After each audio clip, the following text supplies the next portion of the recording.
trying this again. The camera literally fell out of my holder a moment ago and I yelled, oh crap, the first time I tried to. So I'm gonna start in here with my main highlight, which in my case is amber. And I'm gonna dot that amber on. And you might be able to hear some trombone music in the background because Nicholas is here this evening and he has a lesson with his trombone professor any minute now. He does a virtual lesson with his trombone professor at VCU. At least once a week, I think. For some reason, they had to move it to tonight.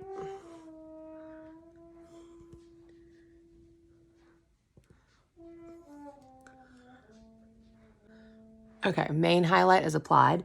Not blended, but just kind of applied. I did that with the fatter end of my buff brush. I've been using that to apply main highlight a lot lately. Now, I'm gonna go to the other side of that brush and go in for my lighter color, which is my Aura.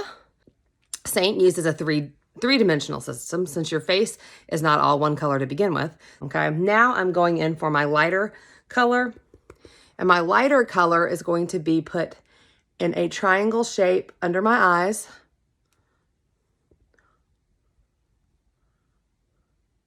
To bring some lightness to that eye area. Some people even do this part with their fingers because it's just a little bit in there actually. All right, now you can also put it right above your nose, that spot in between your eyes, and down your nose here. But another thing I'm gonna do is I'm gonna spread a little bit of light foundation on my eyelids. And a lot of times I don't even dip back in when I do that part because I want it to be very light. Next part we go in for is our contour. But I do know that when I smile, I see a line kind of form right there under my cheekbone. So I'm gonna try to hit my contour around there. So this time I'm going to use my detail brush and I'm gonna use this side of it, the flat side. And I'm gonna put my contour on there and I'm gonna try to go. I'm gonna kind of start down here and go up with my contour. And then I'm gonna dip in for some more and I put contour across my forehead.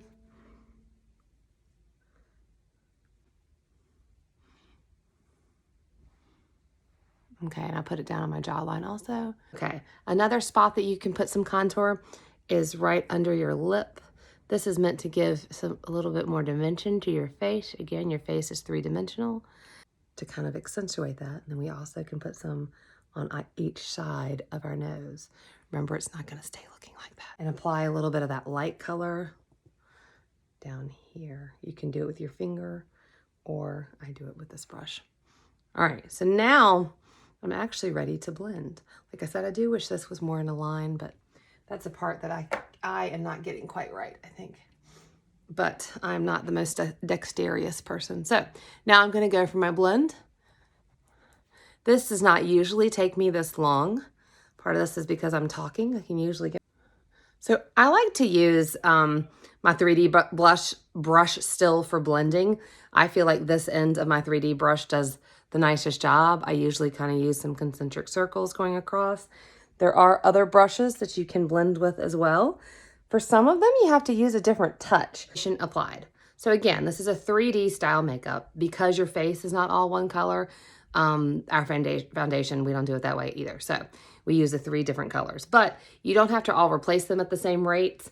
This is the one you use the most often. The other 2 you would not be replacing as often. As you can tell, I need to replace my contour pretty soon.